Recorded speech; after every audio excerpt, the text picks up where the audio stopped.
Ethan had always believed that doing the right thing mattered more than anything else. But standing outside the Grand Caldwell estate, suitcase in hand, he wondered if he had been wrong. Just hours ago he had risked his own life to save their daughter, Lily, from drowning in the garden's pond.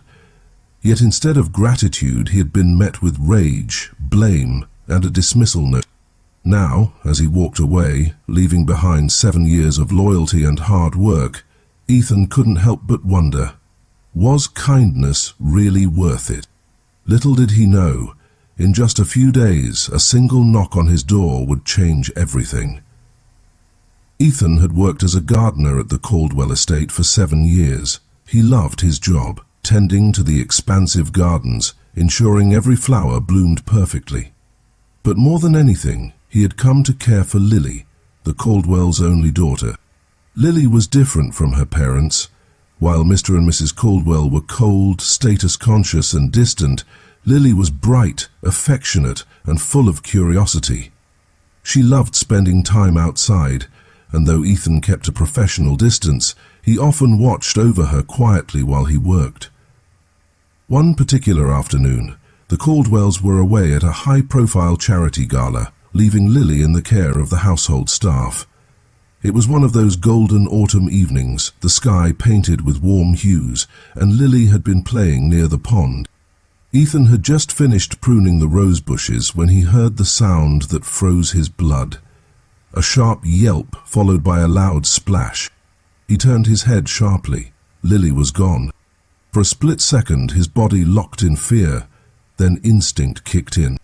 He sprinted toward the pond and saw Lily thrashing in the deep water, her tiny arms flailing, her face stricken with terror.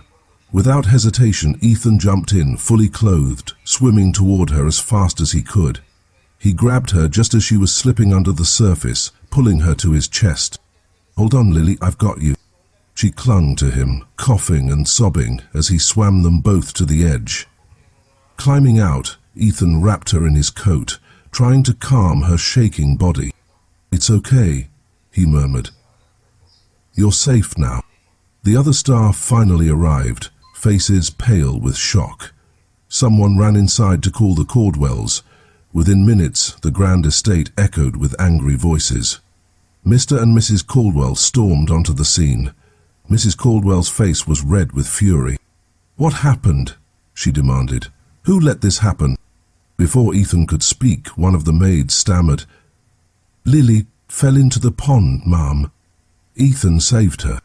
Mrs. Caldwell's gaze snapped to Ethan, but instead of relief, her eyes burned with anger. "You had one job, to take care of my garden, not my child," she snapped. "How dare you put her in danger?" Ethan blinked, stunned. "Ma'am, She cut him off. "If you were watching her properly, she wouldn't have fallen in the first place." Ethan's stomach dropped. "With all due respect, I didn't let this happen. I saved her. That should matter."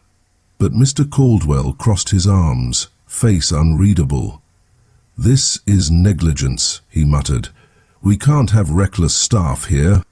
Lily, still wrapped in Ethan's coat, clutched his sleeve. "Daddy, no!" she cried. "Ethan saved me." But her parents ignored her. Mrs. Caldwell straightened, her voice cold. "You're dismissed." Effective immediately. The words hit Ethan like a punch to the gut. "No arguments," Mr. Caldwell said. "Pack your things and leave." Lily sobbed harder, gripping Ethan's hand. "Please, don't go." He knelt beside her, giving her a sad smile. "It's okay, little one," he whispered. "Be good."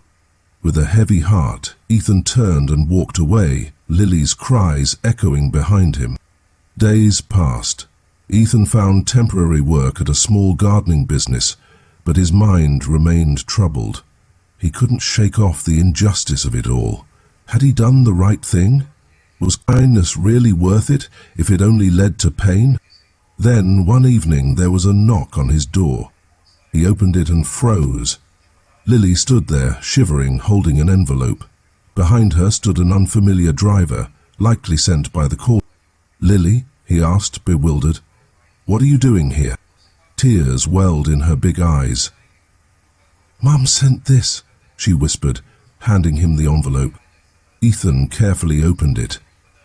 Inside was a letter from Mrs. Caldwell. The words were stiff, almost reluctant. Ethan, while I still believe you were reckless, Lily has refused to speak to us since you left. She insists I have made a mistake. Against my better judgment, I am willing to reconsider. If you wish to return, the choice is yours. Ethan exhaled slowly, heart pounding. He looked down at Lily. You did this, didn't you? She nodded. I miss you. Ethan felt a lump form in his throat. The next day, Ethan returned to the Caldwell estate, but this time on his own terms. Mr. and Mrs. Caldwell stood waiting. Mrs. Caldwell's face was unreadable. Ethan met their gaze and spoke firmly. I will come back, he said, but not as a disposable worker. If I return, it will be with respect. There was a long pause. Then, for the first time, Mrs. Caldwell hesitated. Lily ran to Ethan, hugging him tightly. You're back! As she pulled away, she handed him a small drawing. It was a picture of him saving her, with the words, My hero. For the first time in days, Ethan smiled. Some people don't recognize kindness until it's nearly lost. Ethan didn't just save Lily. He taught her what loyalty and goodness looked like. What do you think?